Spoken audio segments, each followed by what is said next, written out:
Now, way back when Across the Spider-Verse came out, many people were pretty surprised when Donald Glover showed up as a live-action version of the Prowler. Now, the actor has chimed in a little bit about that potential role, and he actually thinks he could show up as the Prowler, but it's not going to be in the Tom Holland series. Let's talk about what he said, where he said it, and why I actually think he's teasing a strong possibility from Sony Studios.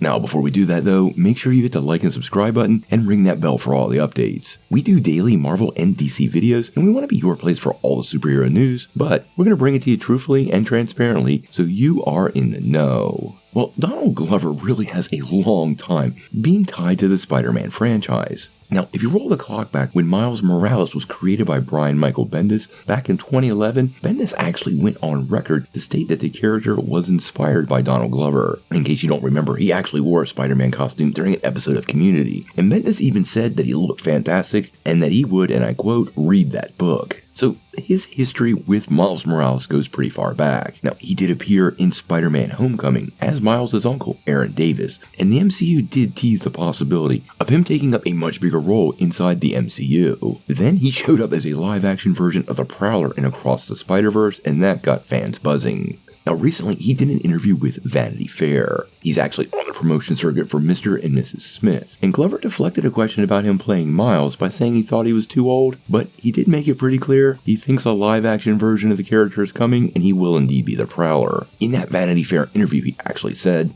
"There's definitely going to be a Miles Morales live action eventually, and I think they're probably more concerned with me being Prowler on that or something like that. I'm too old to be Spider-Man now." Now, I actually agree with him on multiple fronts. I 100% think Sony is seeding plans for a live-action version of Miles Morales so they can have their own Spider-Man cinematic universe. This could happen sooner than later, especially if Tom Holland decides to retire from playing the character, and I actually believe Sony would shift very quickly to bringing Miles to life. Now, although he was depicted as a villain in the animated Spider-Verse films, the Prowler does have a history in the comics as a hero starting out as a petty thief, and I could totally see Davis being down to play that version of the character, and him even being a primary villain in a future Miles Morales movie. Now, the big question is Glover's appearance in Homecoming, and if you do a Miles Morales movie, is it tied to that character, or should Sony just wipe the slate clean and start fresh with a brand new story? That's kind of up to the development teams, but I think Sony should look to what fans want. I actually think they'll probably be perfectly okay just headed in their own direction. That is a really small Easter egg, and I don't really think many people would notice or even care, especially if a Miles Morales movie is really, really good. If this actually happens, we're gonna have to wait and see.